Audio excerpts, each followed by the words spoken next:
The Second Era, Season 2, Episode 3, TROLLKING. Gwen hides in the nearby building along with the other lumber workers as two massive trolls search the area. Listening to their conversation, Gwen gathers that they are upset after losing the meat for their stew. She holds her breath as one sniffs the air and says, "Elf meat." They begin to argue.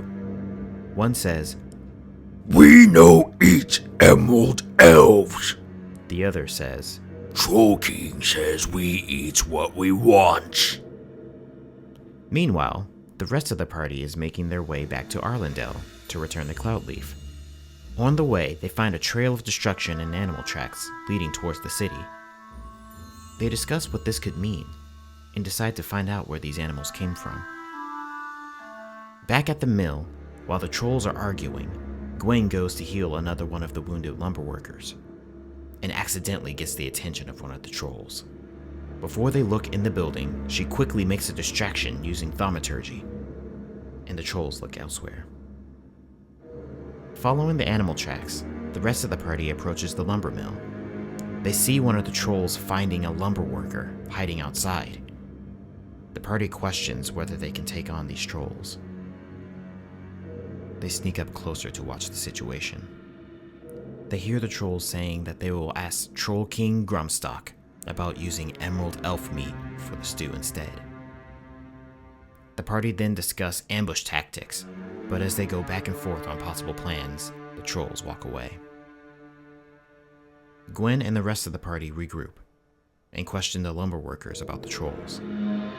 They learn that the trolls have never eaten meat before, so they don't know what's changed. The party decides to follow the trolls.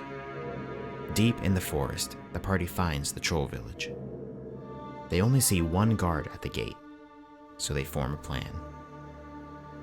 The party quietly approaches the gate, but are hurt in their approach, so Crack springs the plan early and makes an illusory deer frolic through the village. The trolls chase the deer around the village, while the party sneaks into the Troll King's lair. Inside, the two trolls from the mill present the captured elf to Grumstock. Grumstock punches the troll, causing him to drop the elf on the ground. He then says, "Deal say no emerald elves. We eat what we want, but no emerald elves." The two trolls run off as the elf mutters, "The deal?" Grumstock looks at him and crushes him beneath his feet. Seeing this, the party decides that negotiations are off the table, and they question if they should even be there in the first place. They go over their options of what they can bargain with or trade. "Trade?" Bender says. Krax doesn't even hesitate. He agrees to give Bender the Troll King's name if he'll use his power to make Grumstock command the trolls not to eat meat. Bender agrees, as Krax says, "Grumstock." Bender enters the lair, reaches his hand forward, and speaks in a language that no one in the party understands. Grumstock stands, walks out of the lair, into the village, and yells, "Trolls!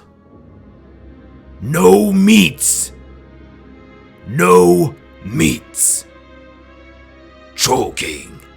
The trolls are angry, but they obey the word of Troll King as they toss out their meat stores and release the captured animals. The trolls are entirely too distracted to notice the party slipping away back to Arlendale. In Arlendale, the party sees that the initial stampede did do some damage to the town, but overall, they were okay. They go to Lord Dalen and Elder Melondrock and tell them that the mission was completed with no violence.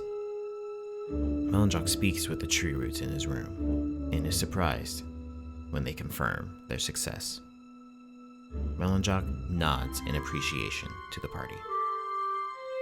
The party delivers the gathered cloud leaf to Nesme, and then to Balak, who is very surprised that they survived against the trolls. After a full day, the party retires to the inn. Gwen overhears voices whispering in the middle of the night.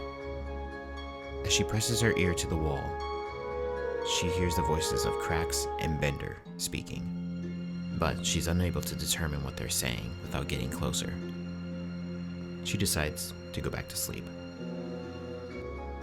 A few days later, it is time for the vote for Silver's entrance to the Emerald Enclave. The party is guided to the council chamber. The council members arrive, and the party notes that Nesme and Morin smile as they approach.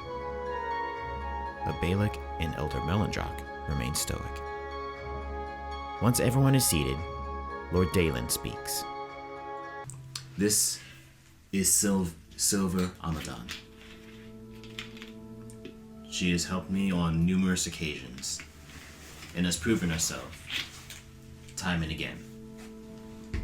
Proven herself not only capable of drawing magic purely from nature, but also has shown the compassion in not resorting purely to violence. Though the choice is not my own to make, I leave it to the elders. He looks over to the elders. Nesme stands first and says,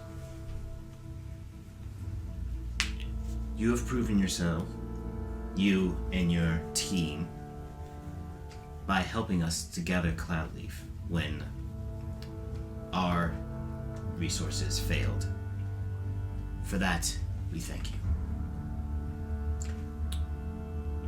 Balak stands and says, "Without you, our potion making would have to cease. For this, I thank you." Morin stands. "Hope to see everyone tomorrow at the temple reopening. For this, I thank you." Melanjock.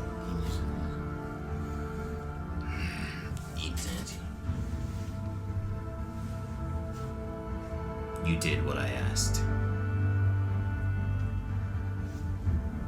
He nods.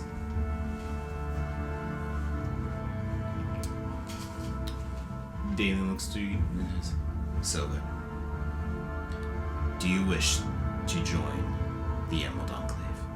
I do. He looks to people and says, "People of Arlendelle, the newest member of the Emerald Enclave, Silver Amadon." The council members welcome Silver to the Enclave. Dalen asks if it's customary to throw a feast after big occasions. The party wholeheartedly agree. He offers to make the preparations. On their way back to the inn, the people bow to Silver to welcome her.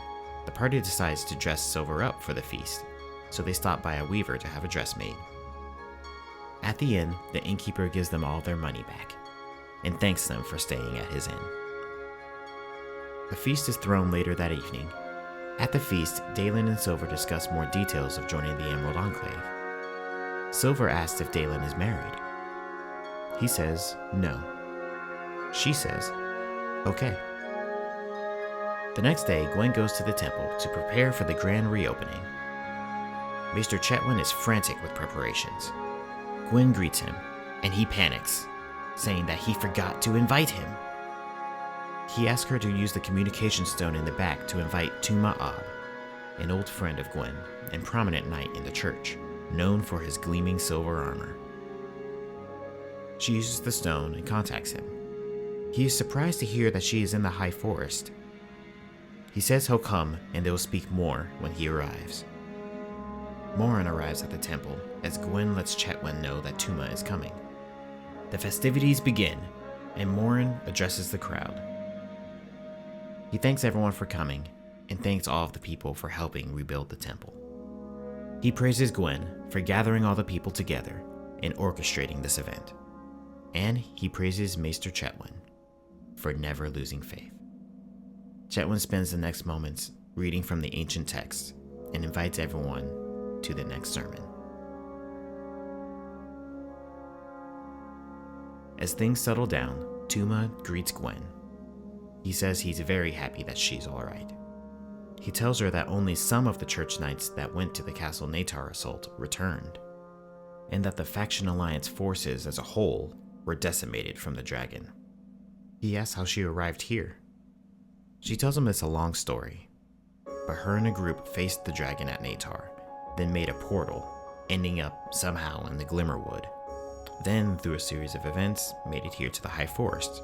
She remarks that he seems to have made it here rather easily, and asks if he will be able to help them get back to Mindoon. He says yes, and that he will be happy to help. She thanks him and lets the party know the good news. While packing their bags, the other members talk it over and decide to let Gwen in on their plan. They tell Gwen that each member of their group is a member of a different guild, while secretly making their own super guild, with the focus being to take down the dragon cult, using the resources of the various guilds. Gwen agrees to join the group, bringing in the church faction as well. With bags packed and farewell said, Tuma opens a portal to Mindoon, where the wake of a recent dragon attack awaits.